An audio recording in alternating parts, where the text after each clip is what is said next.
Assalamualaikum warahmatullahi wabarakatuh. Bismillahirrahmanirrahim. Alhamdulillahirrahmanirrahim. Wassalatu wassalamu ala rasulillahi sallallahu alaihi wasallam. Asyhadu an la ilaha illallah wahdahu la syarikalah. Wa asyhadu anna muhammadan abduhu wa rasuluhu la nabiyya ba'd. Rabbi shrah li sadri wa yassir li amri wahlul 'uqdatam min lisani yafqahu qawli. Rabbi zidni ilma warzuqni fahma, amma ba'd. Pemirsa Brek TV yang berbahagia, bertemu lagi dengan kami pada rangkaian pembahasan sebagaimana yang telah kami sampaikan pada beberapa waktu yang lalu.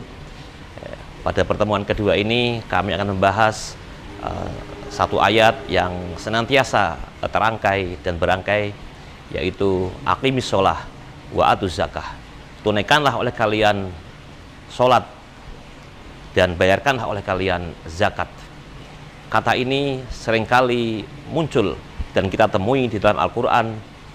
Dan ketika kita membaca Quran Surah Al-Baqarah ayat yang kedua, diksi wa ita'iz zakah ini diganti oleh Allah Subhanahu wa Ta'ala dengan kata infak, yang dirangkai ketika Allah Subhanahu wa Ta'ala merinci tanda-tanda orang yang bertakwa. Ini sesuai dengan apa yang dicita-citakan oleh Ramadan, yaitu ketika kita diperintahkan untuk berpuasa, maka goalnya atau endingnya adalah kita diharapkan menjadi insan yang bertakwa. Allah Subhanahu wa Ta'ala mencirikan di antara tanda-tanda orang yang bertakwa adalah dituangkan dalam Quran Surah Al-Baqarah ayat yang ketiga ini. A'udzubillahi minasyaitonirrajim. Alladzina yu'minuna bil ghaibi wa yuqimunas shalah wa mimma razaqnahum yunfiqun.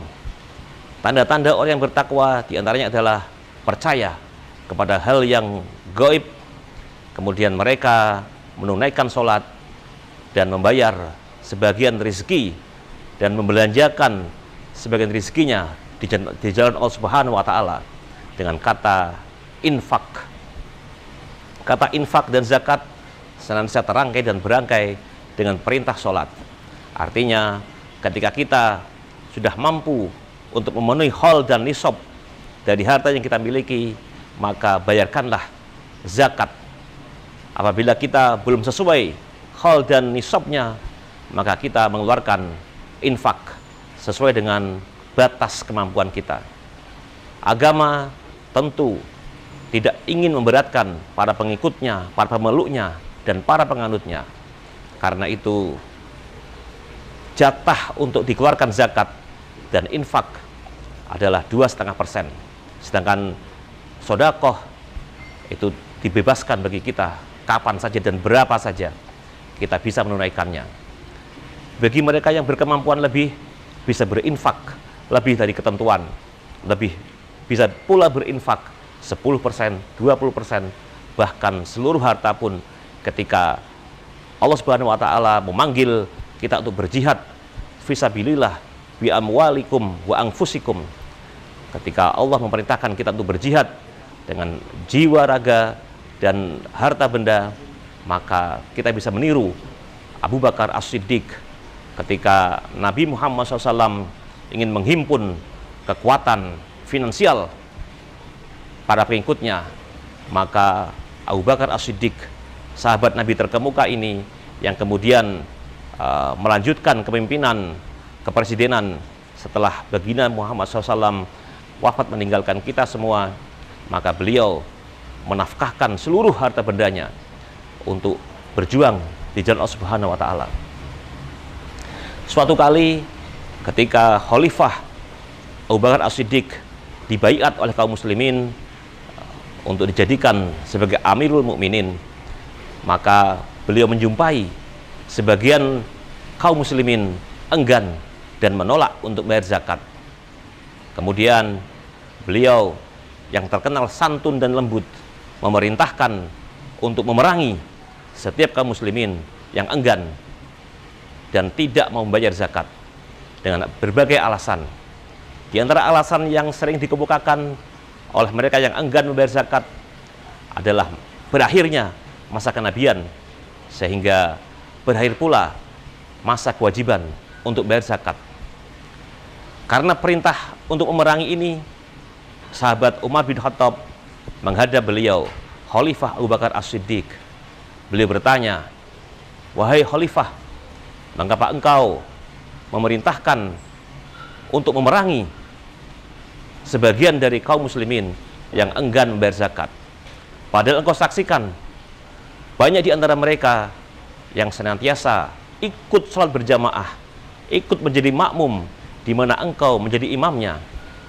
Di antara mereka pula banyak yang ikut berpuasa Ramadan, menunaikan haji dan umroh."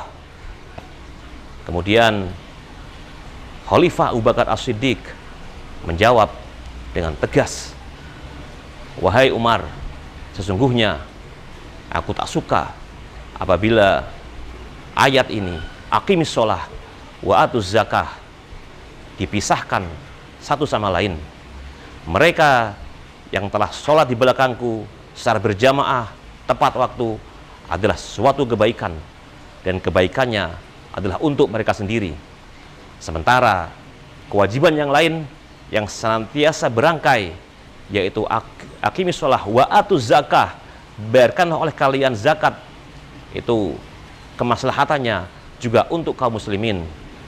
Oleh karena itu, melalui momentum bulan Ramadan ini, tetaplah kita untuk senantiasa menunaikan sholat berjamaah tepat waktu secara berjamaah di masjid.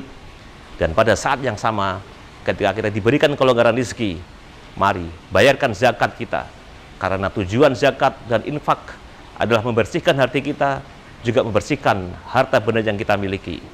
Dan ingat, di antara harta-harta yang kita miliki, ada sebagian kecil hak dari mereka, kaum muslimin yang kurang beruntung dan membutuhkan pertolongan. Demikian, kurang lebihnya kami maaf. Wallahu a'lam bishawab. Wassalamualaikum warahmatullahi wabarakatuh.